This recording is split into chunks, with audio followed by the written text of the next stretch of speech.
দুই চিকিৎসকের উপর হামলার ঘটনার প্রতিবাদে চট্টগ্রামে আজ মঙ্গলবার সকাল থেকে চিকিৎসকদের ব্যক্তিগত চেম্বার এবং রোগ নির্ণয় কেন্দ্র পরীক্ষা নিরীক্ষা বন্ধ রয়েছে। এ কারণে রোগী ও স্বজনেরা বিপাকে পড়েছেন। বাংলাদেশ মেডিকেল অ্যাসোসিয়েশন BMA চট্টগ্রামের আহ্বানে এই কর্মসূচি পালিত হচ্ছে, যা বুধবার সকাল ৬টা পর্যন্ত বলবৎ থাকবে। সকাল থেকে বিভিন্ন রোগ নির্ণয় কেন্দ্র থেকে রোগীদের ফেরত দেওয়া হচ্ছে। একের পর এক রোগ নির্ণয় কেন্দ্রে গিয়েও তারা সেবা পাচ্ছেন না। আজ ফোন করেও কিংবা সশরীরে গিয়েও চিকিৎসকদের সূচি পাচ্ছেন না বলে অভিযোগ করেছেন রোগী ও স্বজনেরা। কর্মবিরতি করে চিকিৎসা থেকে বিরতি থেকে কোনো সমাধান হয় না। সমাধান হচ্ছে যে এটা একটা সেবা ধর্ম জিনিস, সবাইকে উচিত, অন্তত ডাক্তারদের উচিত এটা চালু রেখে কথাবার্তার মাধ্যমে সমাধান করা উচিত। ডাক্তাররা এত পয়সা দেওয়ার পরও, এত খরচ দেওয়ার পরও যদি চিকিৎসা না হয় তাহলে আমরা কোথায় যাব? ডাক্তারদের কোনো কিছুর অভাব নেই, তারপরেও রোগীদেরকে এভাবে অবহেলা করাটা আসলে উচিত না। ডাক্তাররা যেহেতু এটা আগের থেকে না বলি, এখন হঠাৎ করে বন্ধ করে দিছে, তো রোগীরা আসি কি করবে? এখানে আসি তো হয়রানি, অনেকজন না জানি আসছে, আসি এখন আবার চলে যাচ্ছে। যে এই উদ্দেশ্যের জন্য কর্মবিরতি দিয়েছে ডাক্তাররা, যারা অপ্রকৃত অপরাধ করছে অপরাধী শাস্তি হোক, ডাক্তার হোক বা সাধারণ জনতা হোক, আমি চাই ওরা শাস্তির আওতায় আসুক। আজকে এসে দেখি আজকে হঠাৎ বন্ধ, তো এইগুলো আমাদের হয়রানি নেই, আমরা তো কষ্ট পাচ্ছি। আমি একজন অসুস্থ মানুষ, হাড়ের রুগী। সকালবেলা থেকে ওখানে ভিতরে গিয়ে ঝামেলা করতেছে রুগীরা, অ্যান্টি না করলে কাউন্টারে মারামারি করার পর্যায়ে চলে যাচ্ছে। না কেন, সবগুলো তো বন্ধই আছে।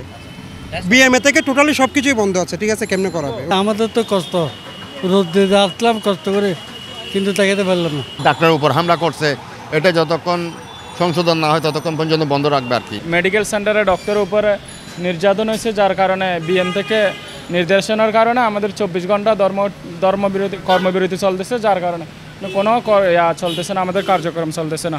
নগরের Chevron diagnostic centre, popular diagnostic centre, Chevron eye hospital সহ কোথাও রোগীদের সেবা দেওয়া হচ্ছে না।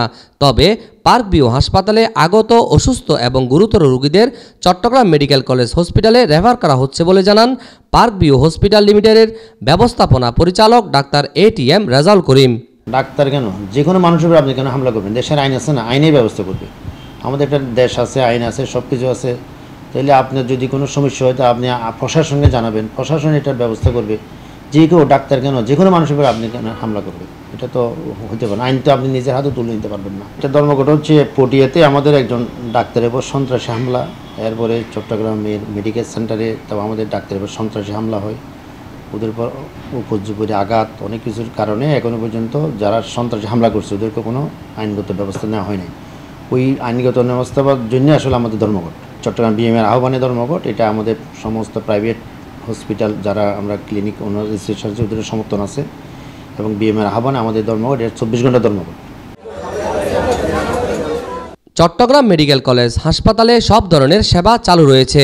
সকাল থেকে যারা বেসরকারি হসপিটালে চিকিৎসা নিতে পারেননি সবাই চট্টগ্রাম মেডিকেল কলেজ ও হাসপাতালে এসে চিকিৎসা নিতে দেখা গেছে।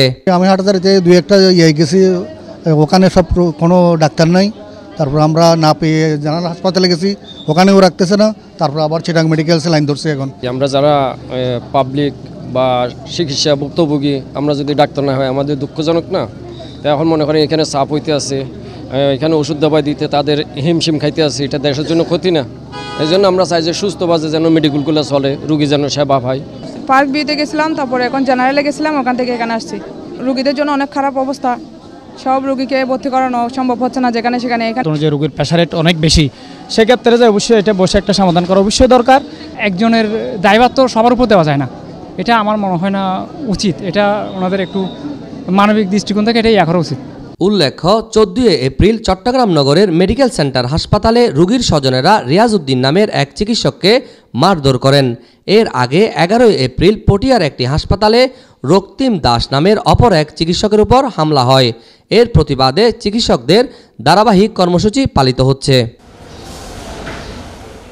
Mohammad Rabiul Hossain, media express, Chittagong.